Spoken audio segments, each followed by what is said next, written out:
Welcome to this workshop about community programming and creating community-informed programs. So some objectives for our workshop today are to really strengthen our mission alignment for our programs and our organization, enhance our tools and skills at being responsive to our communities, and developing some practical strategies for improving existing programs.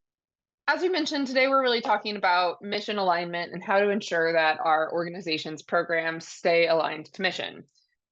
Mission alignment is really just the degree to which we do that, the degree to which an organization's programs and activities directly support and advance its core mission. All programs should serve the mission, contributing to the organization's purpose and values. So why is mission alignment important? It helps us stay focused on what the organization wants to do and avoid distractions. It helps ensure that our programs have a meaningful impact and help achieve our broader goals and vision. It can really improve resource efficiency. It prevents the waste of time, energy, and financial resources on projects or programs that don't advance the mission. And really can build trust with our community, donors, and partners who expect the organization to work toward its stated purpose. So, what do you all think? Like, how do you all relate to this just off the bat? Do you feel like mission alignment is an important topic within your organization? And yeah, how do you think about this as you plan programs? Or do you think about this? We struggle with it all the time. I think it's very important. Yeah, what are some reasons why you think you all struggle, Rhonda? So there may be we try not to follow the money, but we're fairly new. And so sometimes there may be something a little bit off topic that we can blend in.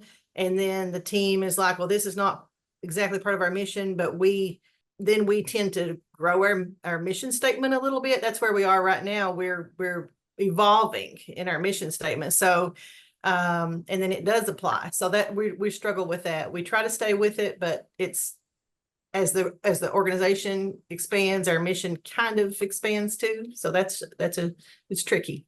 I think it's extremely important. I'm fairly new to this organization, not fairly, I'm very new, and have been working as the director for a little over a year. And this organization has been around for 30 years, and the mission, I don't think, has ever been updated or changed. And I think that we're at a moment where I do think that the programs we're carrying out are programs that follow our mission. Nevertheless, I think that it's time for us to renew some of our programs or maybe build upon them, or I don't know, just expand. And I guess I'm in a moment where my questions for the board is our mission still, is it applicable? Do we want to continue with this vision? How are we doing this? Are we doing this effectively? And so I have a lot of just evaluating what our mission is, and because it's extremely important in a small community where I think most of us are, in that accountability, and that we're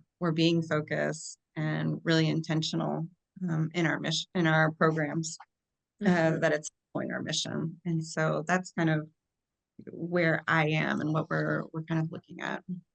Yeah, and I think that's a really good element of this to consider. It's not always just that a program drifts from our mission, but sometimes our mission gets outdated or needs to be expanded or revisited. So that actually is a nice segue into thinking a little bit about how we end up with this like mission drift. And okay, so some reasons why we might drift from our mission. A couple have just been identified, really, but one might be because we're chasing funding opportunities. How many of you all have had to chase a funding opportunity just because a grant comes up and it seems like it could be pretty close to relevant, so we'll just go for it? Does that sound familiar to you all? Absolutely. I think that's probably one of the biggest reasons, honestly. And it's hard. That's a really hard one to navigate because, well, you all know why. Sometimes we just need to bring some money in. Sometimes we can have a lot of pressure from stakeholders, so from community members, donors, or board members who maybe want a certain program to happen, but it's outside of its original scope or away from the mission. Sometimes we take on too many programs because we want to meet a lot of different community needs, and this can just dilute our mission-focused efforts. And then that over time makes the mission less clear. Sometimes it can be a lack of strategic planning, which was spoken to a little bit just now by Sarah, where maybe over time the mission becomes less relevant and we need to like revisit some of those core pieces of our strategic plan and understand how to even know whether or not our programming is on mission. And then thinking about like staff burnout and overextension. Sometimes we lose sight of the bigger picture because we're just doing what we need to do and juggling too much and kind of forget why we're doing it. So do any of those sound like things that happen in your all's organization, or maybe patterns that you all can identify? Anybody want to speak to that? I will just say that I think one of our struggles here at the McKinney Center, which we've been going strong for a little over 10 years now, and we actually have 2 mission statements. There's a lot been thrown onto this program and building because it was the Black school in Jonesboro. And so there's a mission kind of centered on that. And then we're also hosting the Mary B. Martin Program of the Arts. And so that has its own mission statement as well. But in addition to those 2 is that we are part of the town of Jonesboro. And so we have town government above us. And so I think chasing funds and the external pressure are something we face kind of constantly here at the center. Right, and sometimes it's all of the above creating these issues for sure. Anybody else want to speak to that?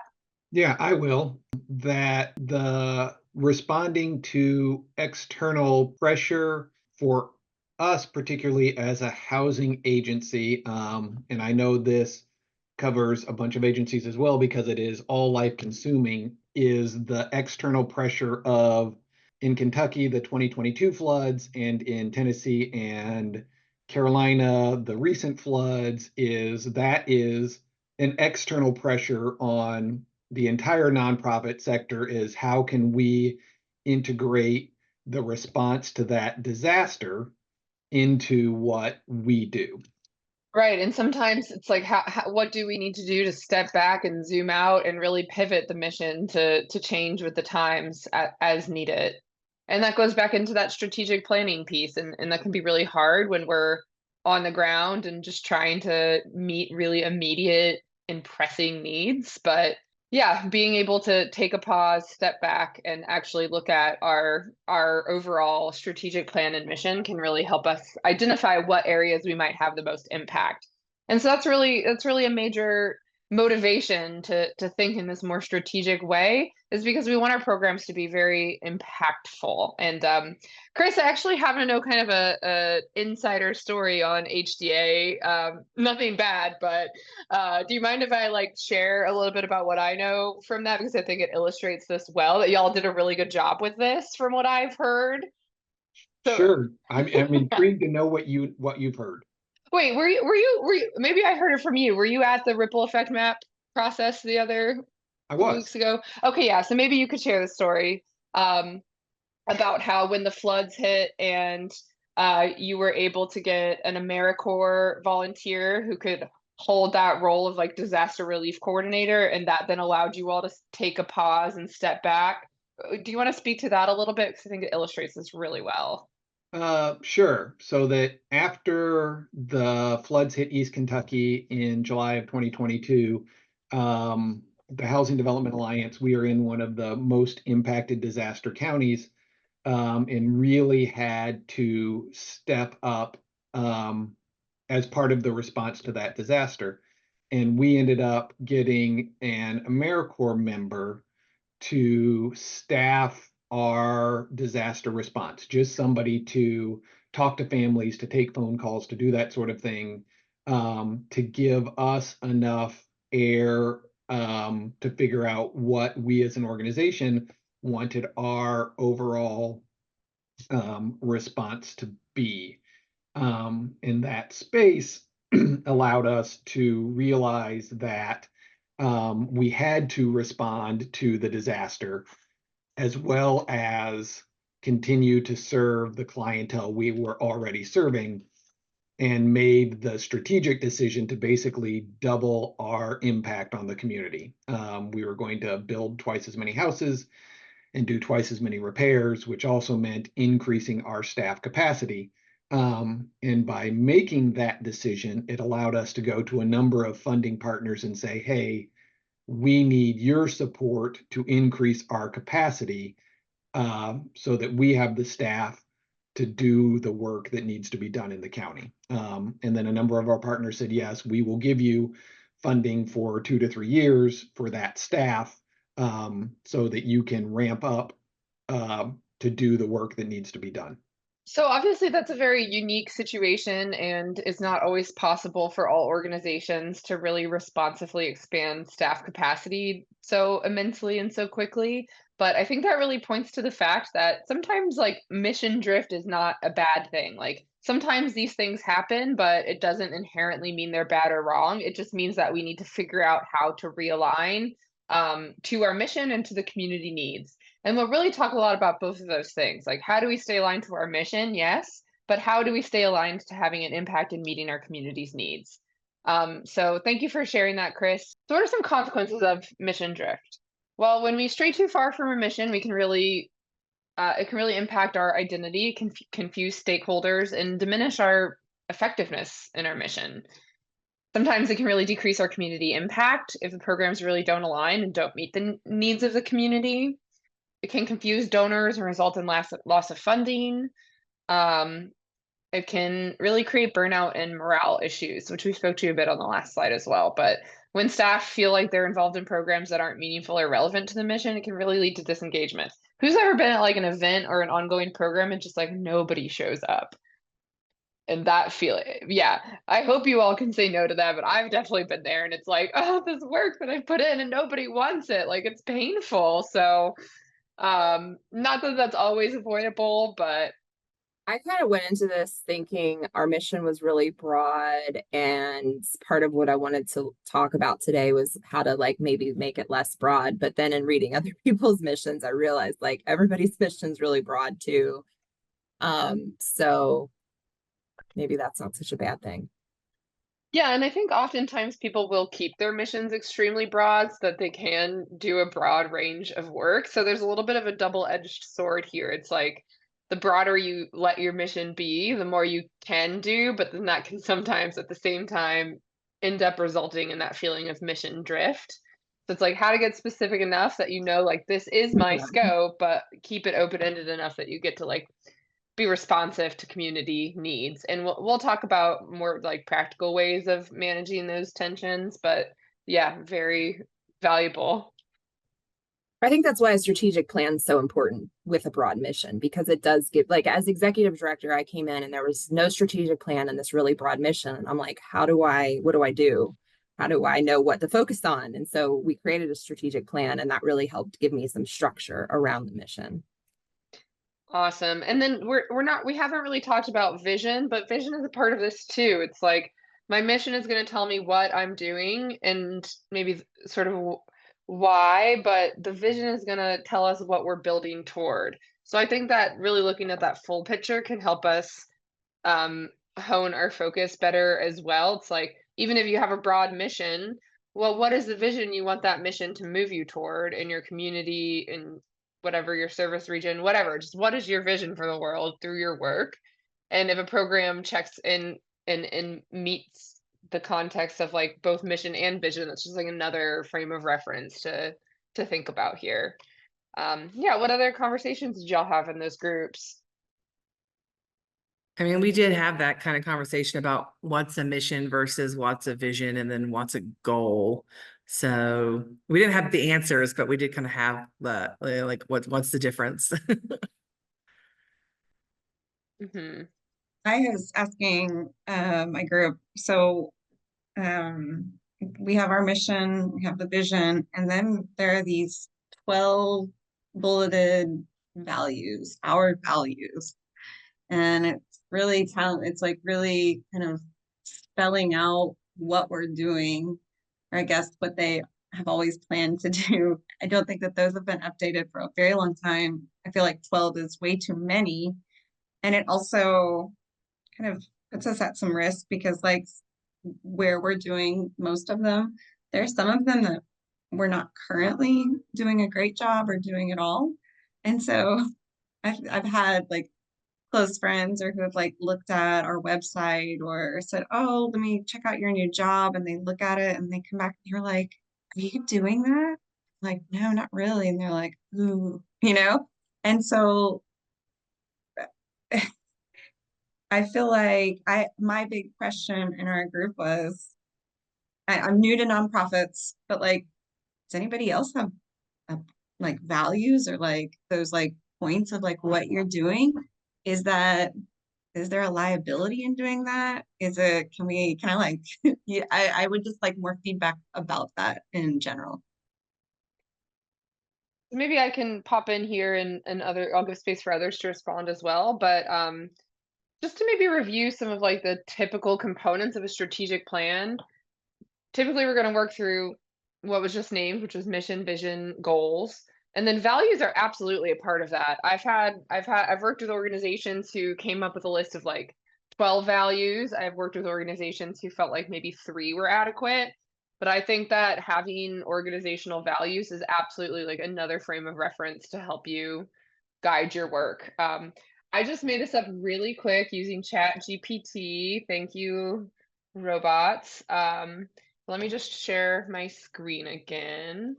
And just let's give you like a little example strategic plan. And again, I just made this in the last 15 seconds. So this is just an example. Like, so a mission statement describes the core purpose of the organization, what it does, who it serves, and how it aims to make a difference.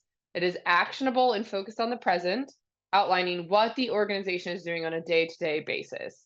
So the mission is very like practical, like what are we doing, who are we doing it for, and how's it going to work? So an example of that, our mission is to improve access to wellness care through herbal education, workshops, and free community health clinics in underserved Kentucky communities.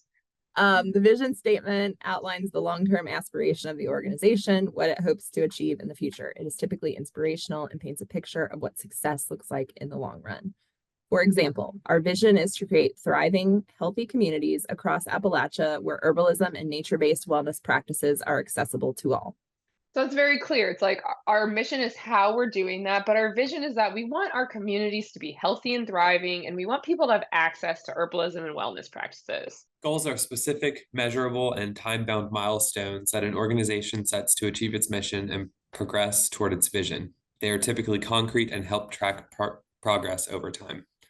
Example, our goals for the next year include providing 10 free wellness clinics, educating 500 participants through herbal workshops, and compensating 12 local farmers and herbalists. Some example values for this like mock organization. We value community, we value accessibility, we value sustainability, we value collaboration, and we value respecting tradition. And so from there, we would probably go into program planning. Like if I were in a strategic planning process with an organization, I would go through all of that. And then we would go through program planning and look at what programs already exist, what programs do we need to add that really help support that mission and vision. And then do they all reflect our values? Is there something that we're doing that's actually like, well, in our herbalism program, we're shipping we're buying ginseng from the local sang hunters and it's contributing to the extinction of ginseng in our community. Like does that support our value of sustainability? No. So like maybe we don't do that. That's again just an off the cuff example. Okay, so what are some ways that we can really practically maintain mission alignment? A couple major ways are having a regular mission audit, conducting periodic reviews of our programs to ensure that they align with the organization's mission. This can be really simple. This can be like every 6 months, we're going to sit down and ask these few questions like, does this program clearly advance our mission? Are we allocating resources in a way that prioritizes mission critical work? Do our stakeholders and staff all see a clear connection between our programs and mission? This is something that could happen on like the internal staff level. It could happen with staff and board. We could even take this out a little and do different like community or other stakeholder input surveys or meetings in order to make sure that they feel like we're being accountable to what we state our mission to be. So there's a lot of different contexts you can use that in, but it's kind of simple. It's just like stepping back, making the space and having the capacity to step back and ask questions like, is this working? There's this layer of like, reviewing our programs to assess that they align with our missions, but then there is also that layer of like checking back in with our strategic plan and our mission itself. Typically, a strategic plan has an expiration date. It's usually 1 year, 3 year, 5 years, maybe longer, but I think it's most useful when it's sometime in that 3 to 5 year range. For newer organizations, I recommend maybe 1 to 3 years just because a lot is changing. But if you all haven't done a strategic plan in more than 5 years, then chances are there's probably something on there that's outdated or it's not a useful tool at that point. Um, so yeah, there's those two components, like evaluating your strategic plan itself and then evaluating how your programs are fulfilling your strategic plan. Another really good way to go about that is to create an ongoing program evaluation framework so that you then have some data collected so that when you do have those like audit conversations, you have some like clear data points to look at. And that doesn't have to be like numbers, that can just be like quotes or testimonials or like how did it feel? Like there's no rules about what that data looks like. But do you have clear processes for evaluating current and new programs based on mission alignment? And that can be looking at alignment with mission and visions, looking at community impact, looking at resource availability. Maybe you have a program that was grant funding dependent and that grant funding is about to expire. You don't know where new funding is going to come from. So that's a really good moment to step back and be like, is it valuable valuable enough to continue this program that we want to seek new funding specifically for that program? Like, do we have the resources available for it? And then how do we evaluate long-term sustainability and scalability, which of course is very much about that resource availability. A little bit later on, we'll go more into program evaluation, and that's like at the very end. So depending on how much energy people have, we might do like a mock-up plan for how to really evaluate our programs. But one way or another, we'll go into some of that content. So another strategy for maintaining mission alignment, again, is prioritizing strategic planning, which we've already talked about a lot. Another way is to make sure that staff and leadership are really trained on the mission focus. So embedding that kind of training into your onboarding process and helping them understand how their roles in specific programs contribute to the larger purpose. How many people have been onboarded at an organization and never really got the walkthrough of like, this is what we're actually trying to do, like spelled out explicitly? I think that doesn't always happen, right? And then helping staff, especially maybe folks who aren't in like more of a decision-making role, helping them understand how they are contributing to a bigger mission and vision can also really help create buy-in. I know that I work the hardest when I feel aligned to a mission and a vision, because then it becomes like personal and passion-based. And folks in the nonprofit world tend to be really motivated by that. And then again, there's a little bit of redundancy here, but thinking about mission-centered decision making, how do we use that lens when we are considering new opportunities, partnerships, or program adjustments? Asking like, does this move us closer to our mission? How does this program align with our organizational values? So here's an example of this with Brushy Fork. We had the opportunity to apply for like an AARP senior citizen oriented grant. And we had a couple partnerships in our community that we thought could make sense for that. We had just done our strategic planning process like 3 months before, and we did not anywhere specifically mention that senior citizens were like a key demographic we were interested in working with. But everything else about the program felt like a lot of our programming is about like people ready communities, and it felt like we could create a program that aligned to that mission. And so for me in my role, I was like, well, I want to really think about this because in this circumstance, I see how it aligns, but also are we just chasing the funding? So when we were having those conversations, I very openly like was in dialogue with my boss about like these exact questions, like are we chasing funding? That's just, I would add that question to this list of like things to ask right away, especially if you see a grant opportunity and you are then making something up in order to fit that grant opportunity. That doesn't mean that's bad or wrong. It just means that you really need to slow down and you need to ask, does this move us closer to our mission? Does it align with our values? Is this responding to our community needs? Is this going to have a high impact?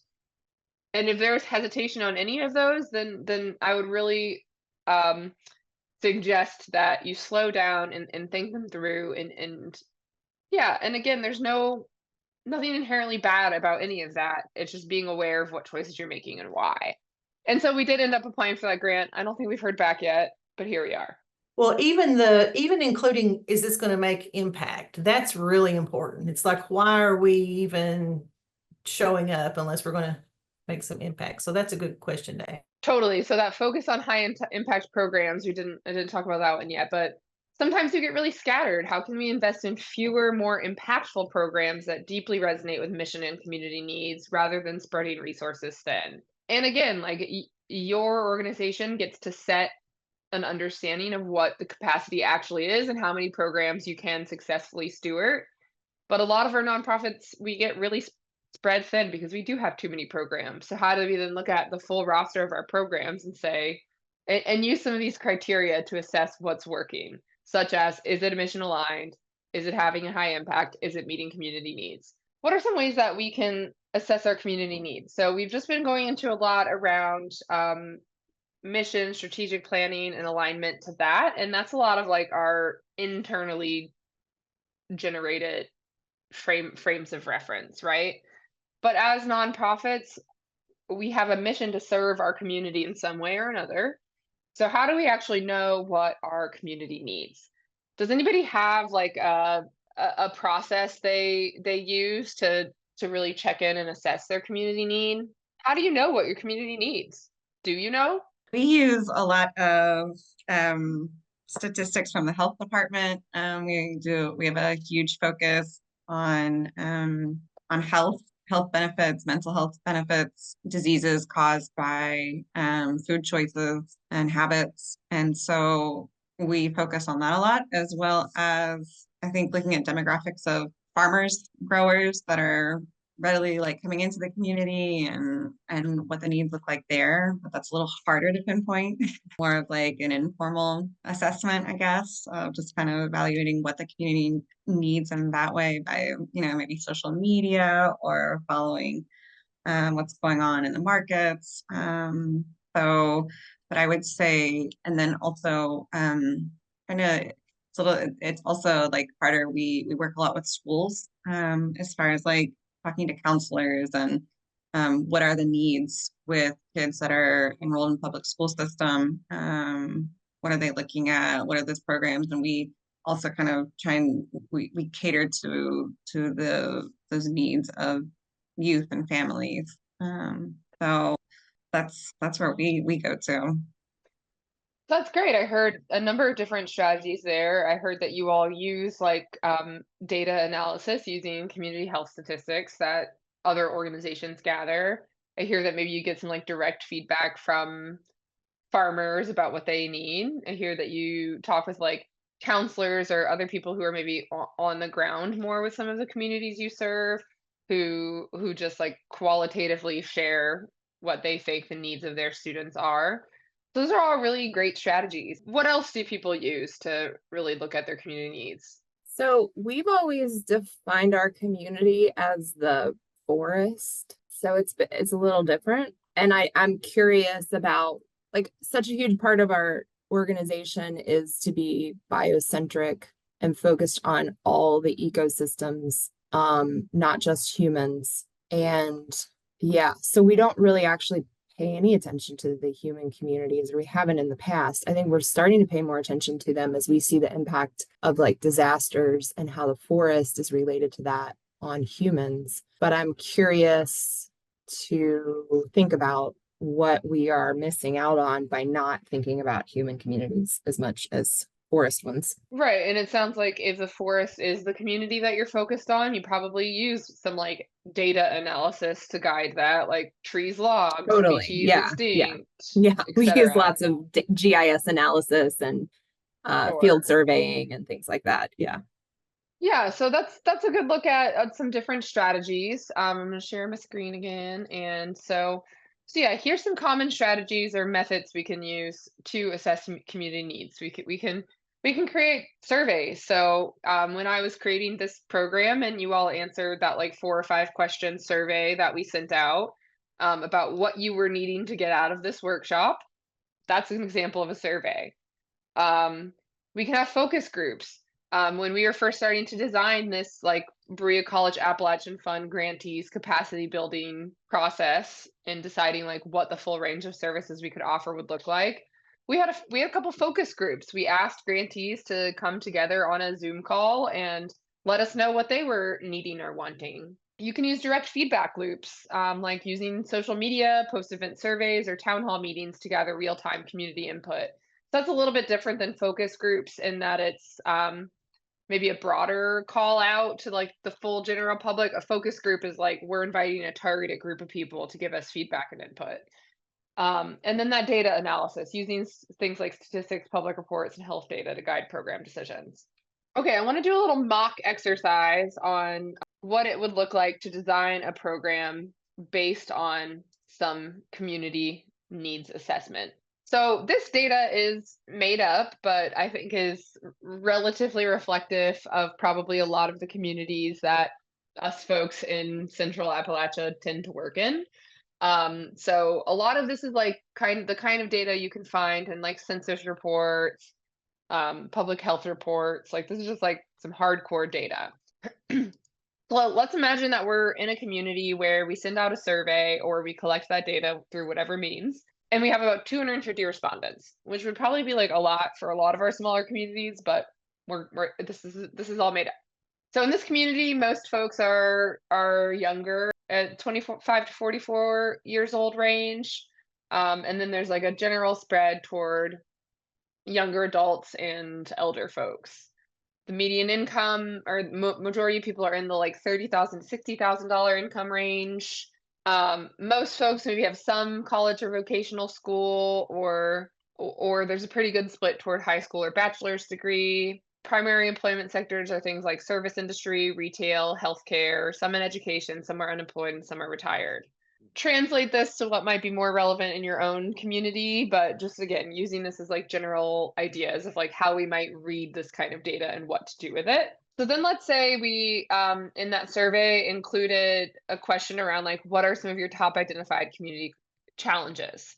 I think these are probably very common to our region. We lack affordable childcare. We have limited mental health resources. We have high unemployment or lack of job training. We have insufficient youth programs. We have lack of accessible public transportation. We have inadequate access to healthy food options.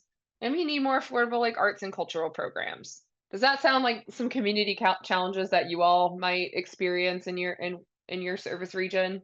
It'd probably add something about housing there if I were thinking about Eastern Kentucky.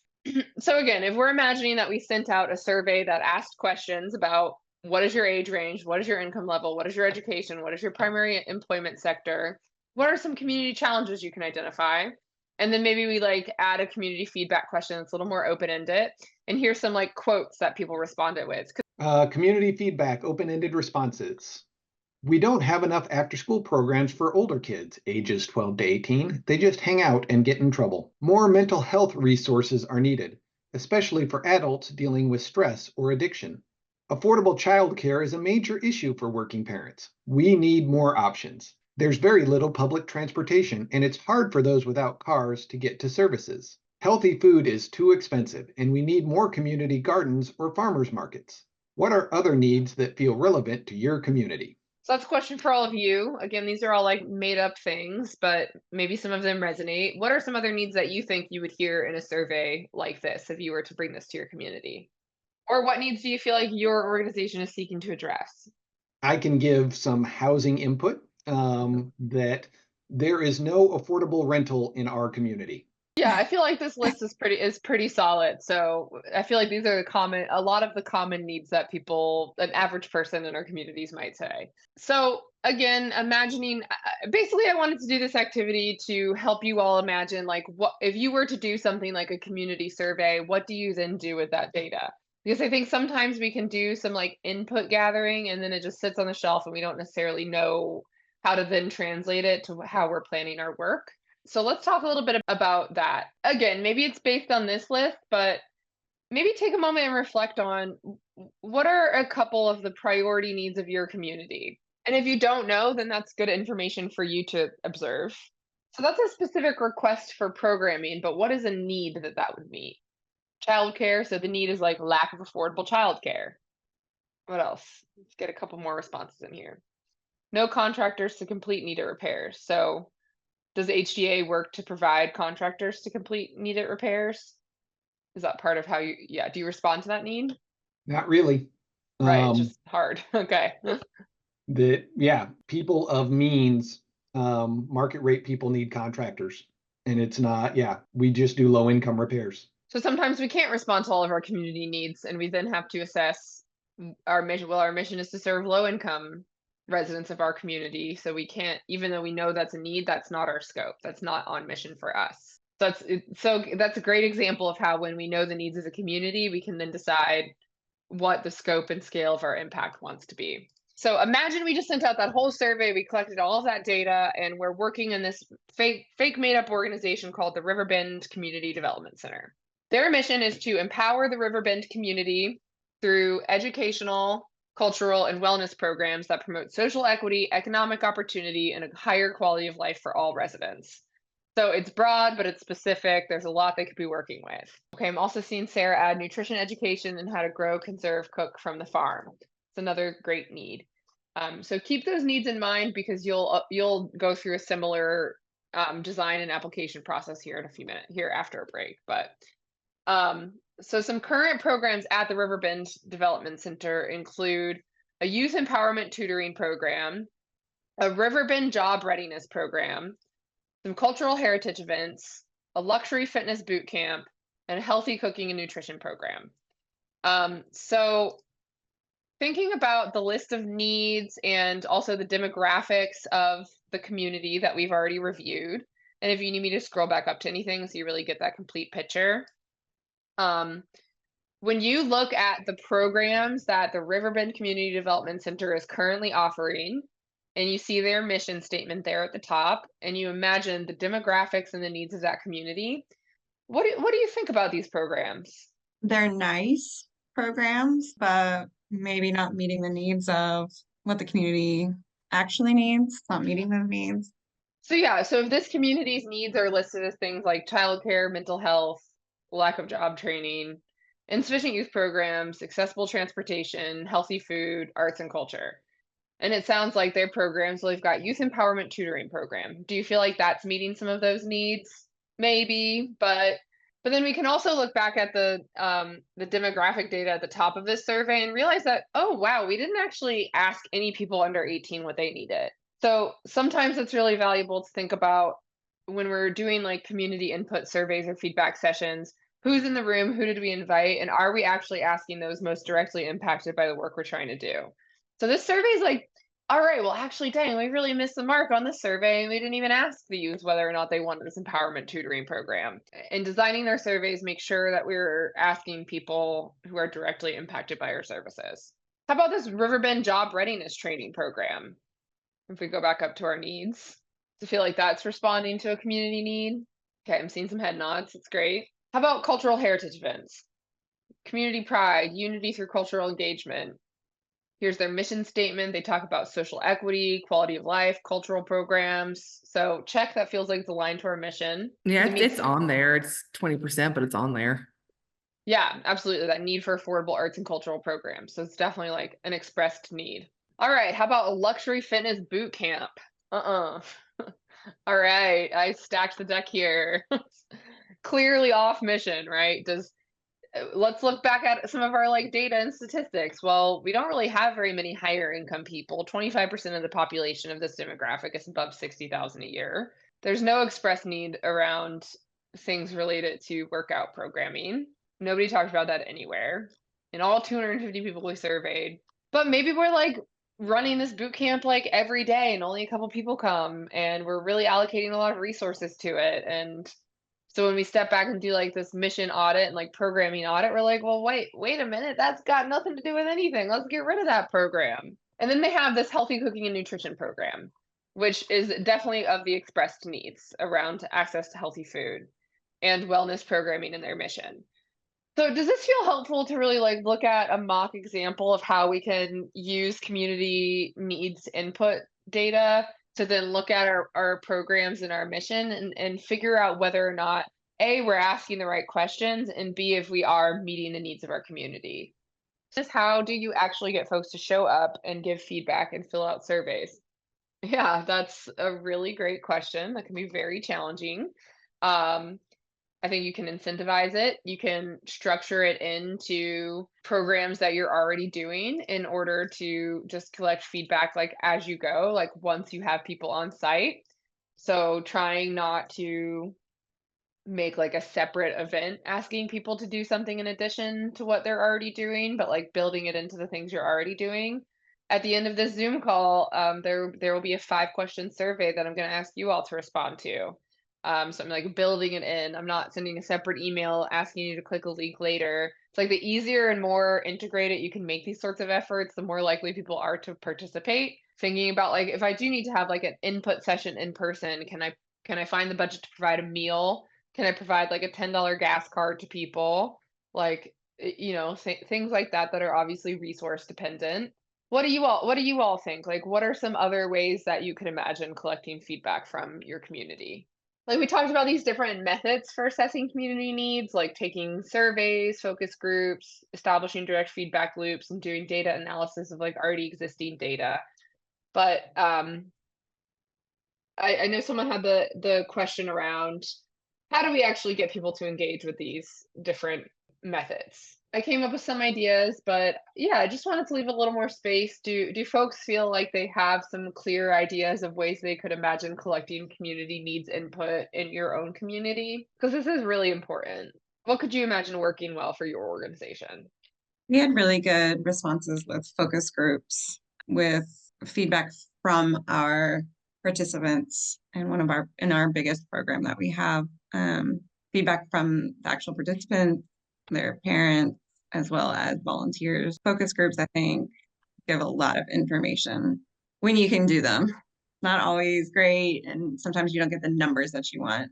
So the next best thing is, like a Google form and getting as much information and feedback as you can. Absolutely. I'd say that tracks to our typical success as well. After one of our community plays, we had on the back of the programs like a little survey to fill out, and we had pencils. And I would say we had a lot of great feedback just from that, just because it was so easy for everybody to answer. They didn't have to click or anything. It was just right there on the back of the program. Totally. Building it into existing programs. And that probably speaks a little bit to like gathering data about what our community needs, as well as like program evaluation, which is also important.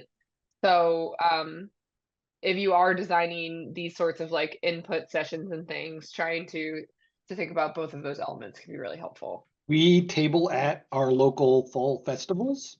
So setting up, and when all the traffic comes through, give them information about us and ask them what we should be doing more of. Awesome. And do you tend to then shape some programs around that feedback and input that you get?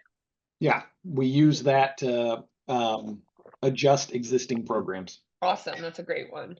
Do other people table at events? Yeah. Yeah, I think that's a really great way to have like a random sample, right? It's not a focus group. It's more of that direct feedback loop of like how to just get in front of people who are living their daily lives within our service region. And then there's that data analysis. Do you all feel pretty comfortable being able to research like data about your community, statistics and things that feel like accessible?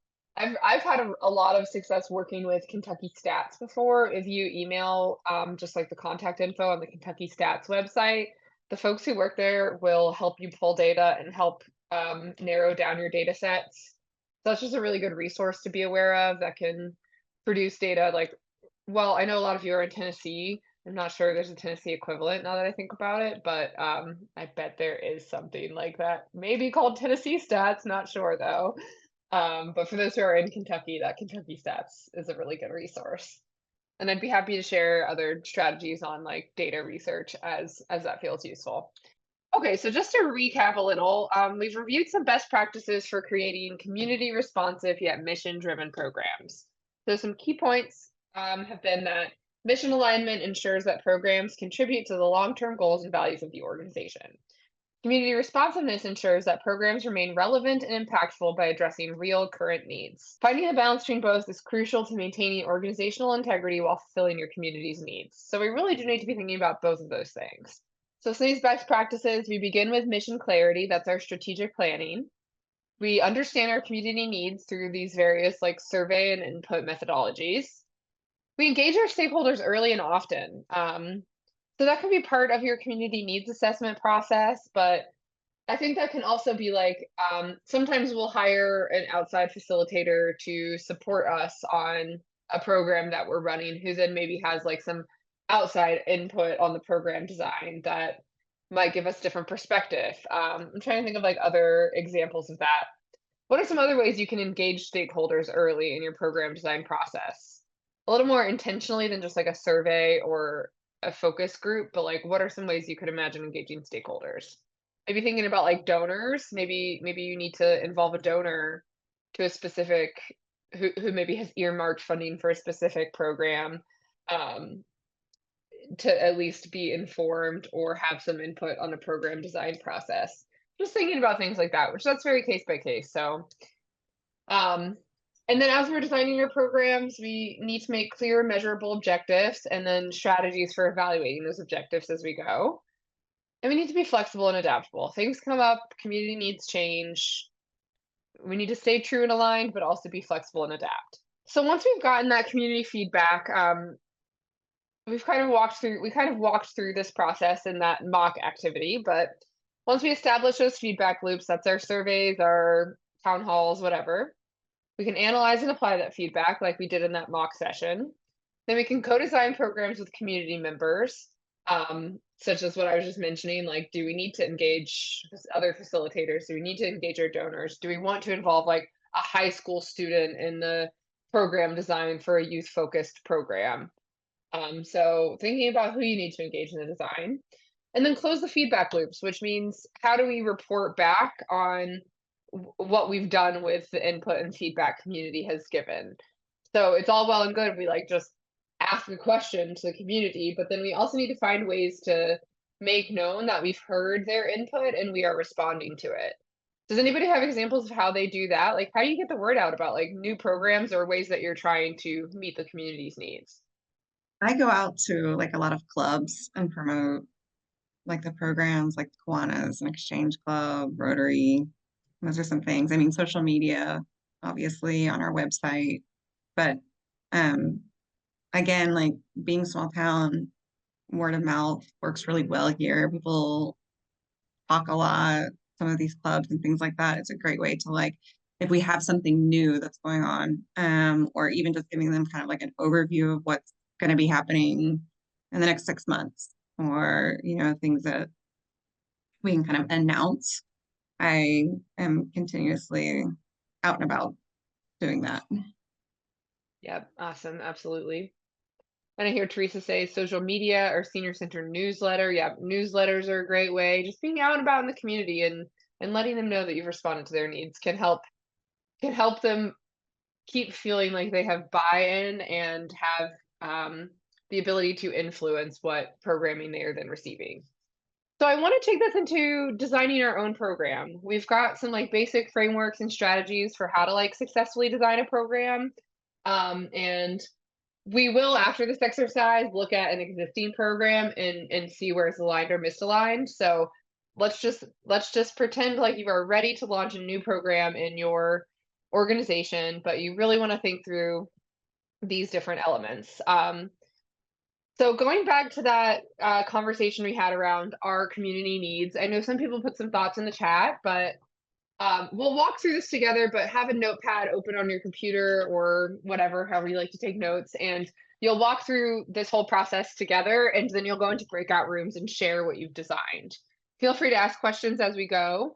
But yeah, let's just take a moment and think about, imagine you've just done one of those community needs assessment methods that we've just been talking about. Imagine your strategic plan is up to date and your mission statement is really at the top of your mind. You can even pull that up and look at it again. And then maybe think about, is there a program that you've had on your radar you've been wanting to design, or make up a new one on the spot, whatever you prefer. And I'll walk through these steps in this order, but it might be that you need to circle back to some of them once you've designed some of the other details. It just depends how your brain works, but I'll just present it in this order and we can always go back through it. So is everybody ready? Do you have a notepad available? So what will be the name of your program? And you can think about both of these at once. That and then a brief description. Summarize the main purpose and focus of the program in 2-3 sentences.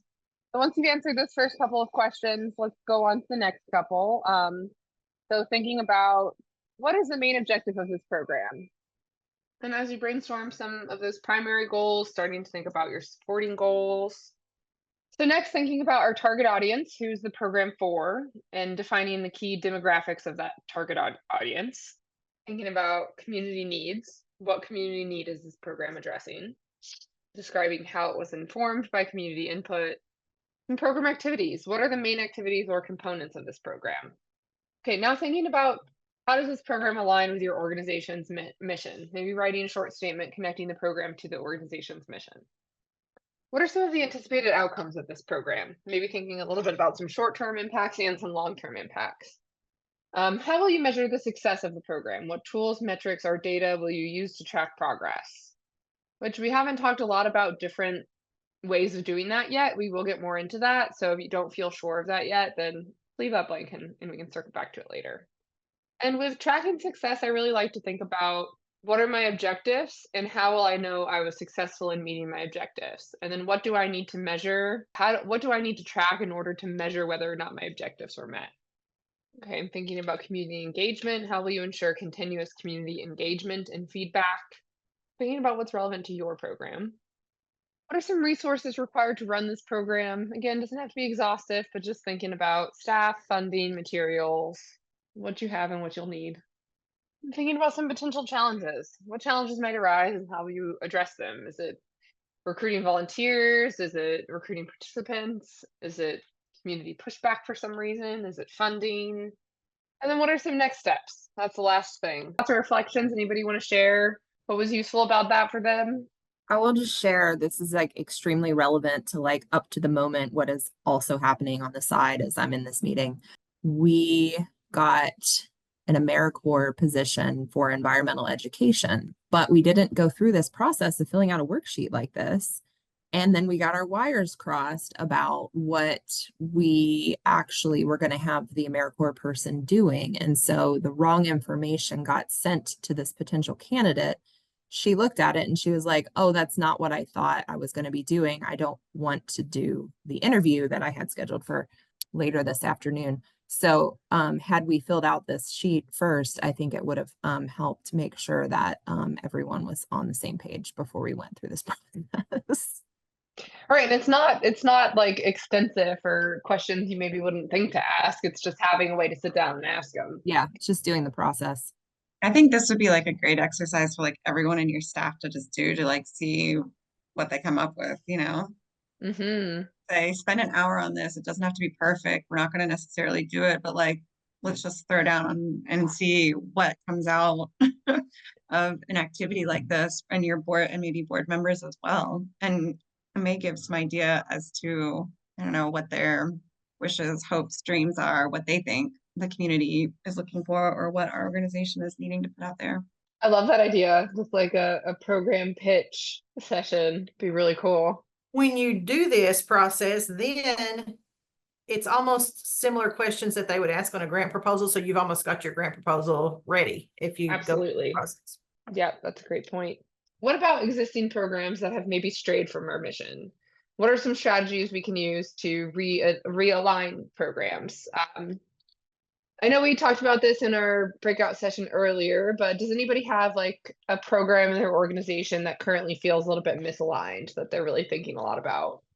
Well, since we got into this health equity work, there are some programs that, like I said, where we're piloting that model in other counties, and doesn't go a whole lot along with what we do. So I guess just pulling the parts out of that we can do, like youth involvement. And then I find myself going after these grants and then doing a lot of the work myself because of our low capacity, just to try to bring funding in, even though so it's a real issue we're having right now that we haven't had always before. So that is to adjust that focus is a good thought here. How to do that.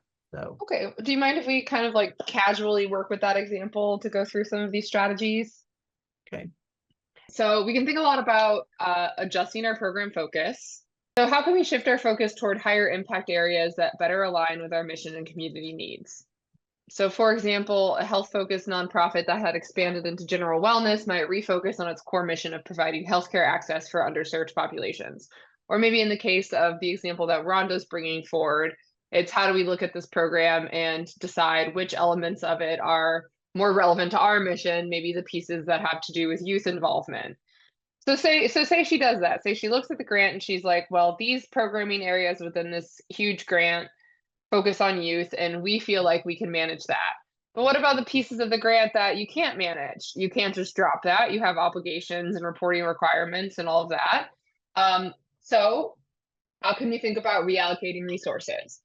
How can we move staff funding or time from other programs that um, maybe have some wiggle room?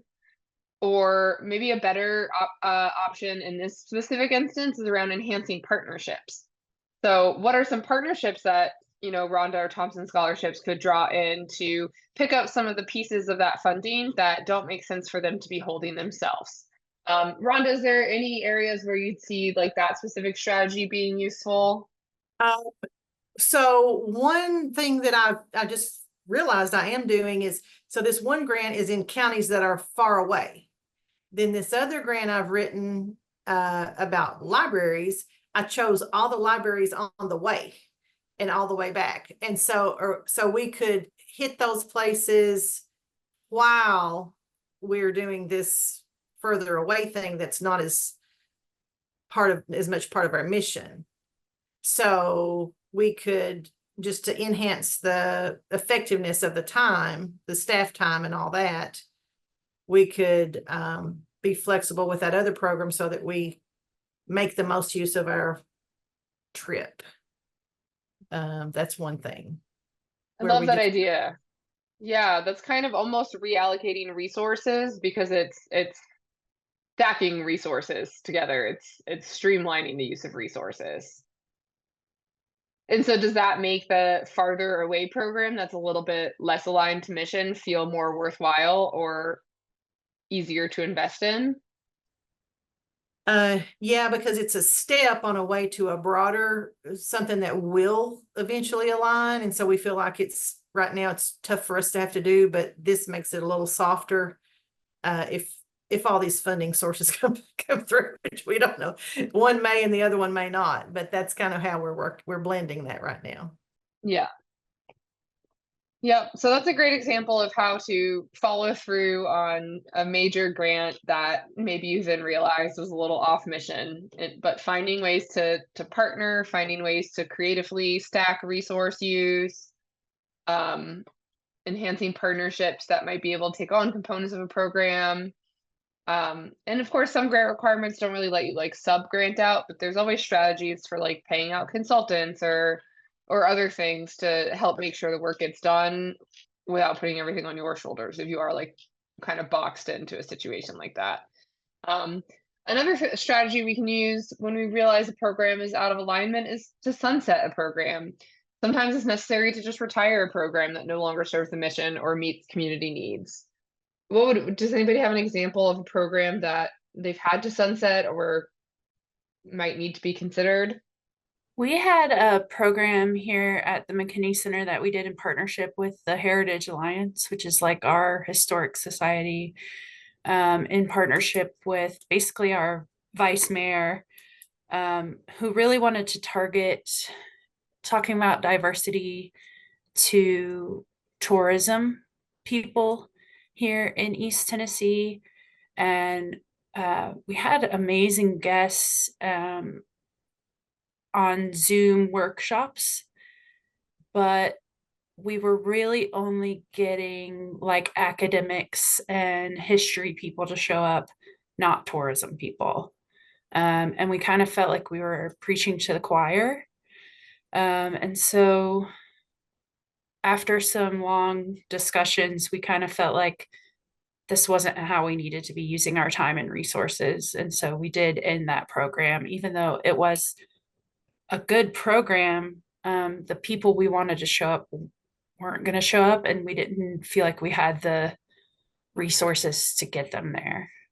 Well, let's take this into a little bit of reflection. And I do have another handout that I will share all of these links via email. There will be another handout that I'll share about this. We don't have time to really go through it, but maybe taking a few moments and reflecting. Which of your current programs seems the most resource heavy but offers the least mission impact? And feel free to jot down some notes about these questions as we go. Anybody have a good example of that? Which of your programs seems the most resource heavy but offers the least mission impact? Yeah. I'll say this may not go over very well, but we have 2 fundraisers every year that take a whole lot of time and energy and staff resources.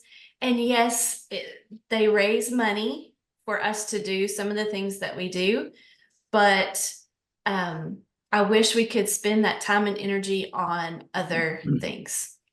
But it's like a evil necessity, I guess. Not evil, but you know what I mean. It's just hard sometimes.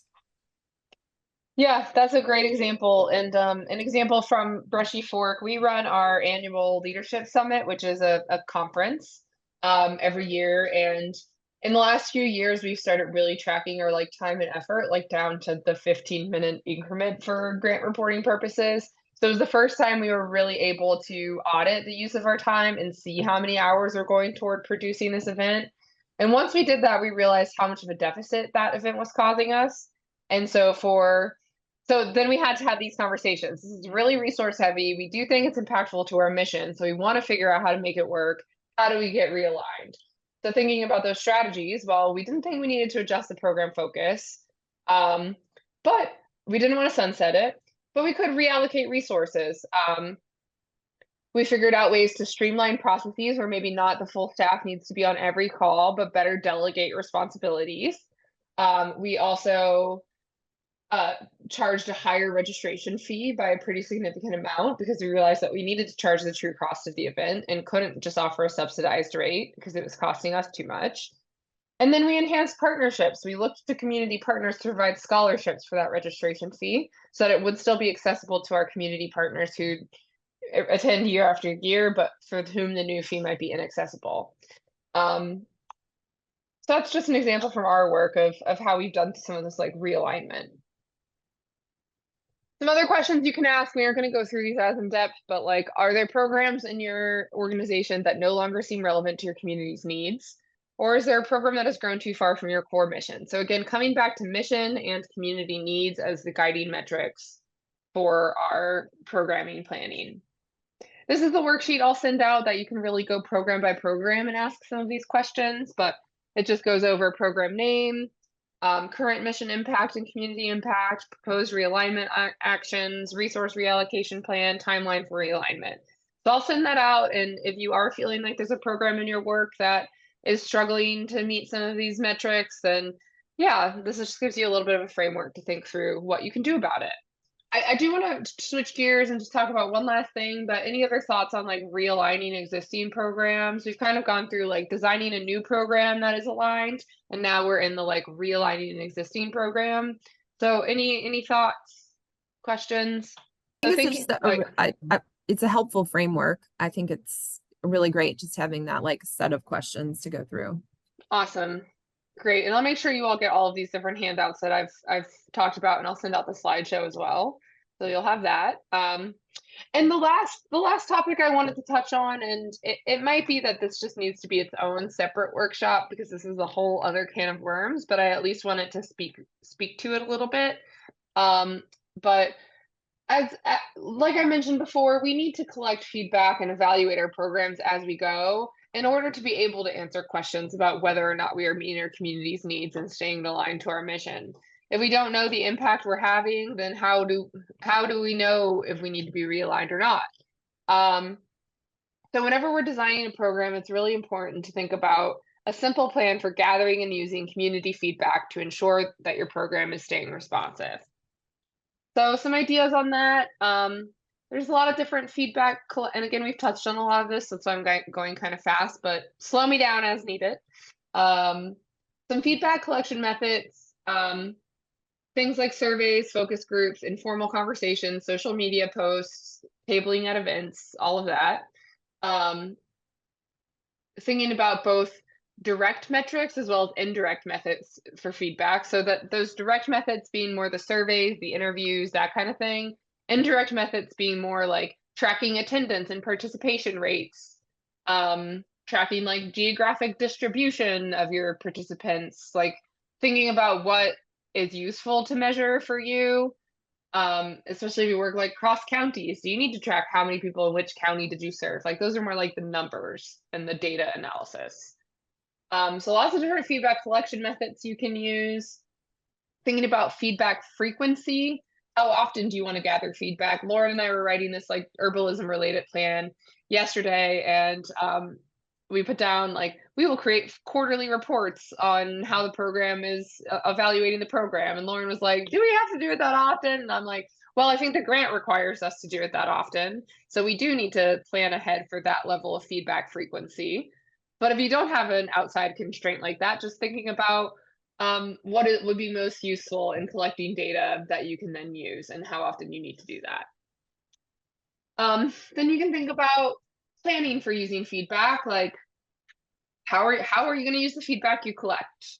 This might be pivoting program content as you go, thinking about how you're delivering the content, how you might need to be marketing what you're offering. So like say you have the first in a series of workshops and nobody shows up. Well, that's feedback in and of itself, because you collected data that attendance was low. So how do you pivot? How do you increase your marketing efforts? Like if you weren't tracking attendance, you wouldn't know that it was low. You know, so thinking about how this all ties in and how you then respond to it.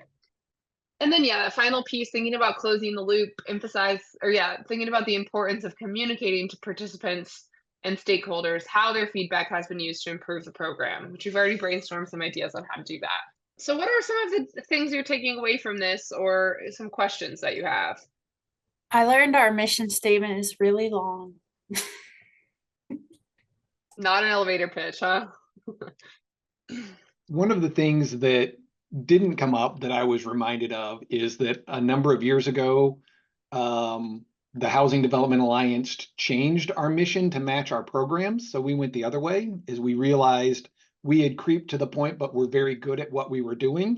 And so we made that decision to change the mission to match what we were doing, because what we were doing was needed by the community as well. Right. Again, there's no like rule that says your mission is your mission and you have to stick to it. It's just being aware of what you're doing and why you're doing it and realigning as needed. To be of service, right? Like that's our goal at the heart. It's like, how can we best be of service? Well, I appreciate you all spending a long morning with me. That was, yeah, like I said, I'm used to teaching in person, so a solid 3 hours on a Zoom workshop. Y'all are troopers, and I've had fun. Thank you for being here. As mentioned, I will send out the slideshow and those handouts. And as part of our capacity building initiative with Berea College Appalachian Fund, this year we have offered some technical assistance to specific organizations who applied. For anyone who's interested in that, we will likely also offer that service again next year. But through that technical assistance, we can help do things like create your strategic plan and revise your mission and that kind of thing.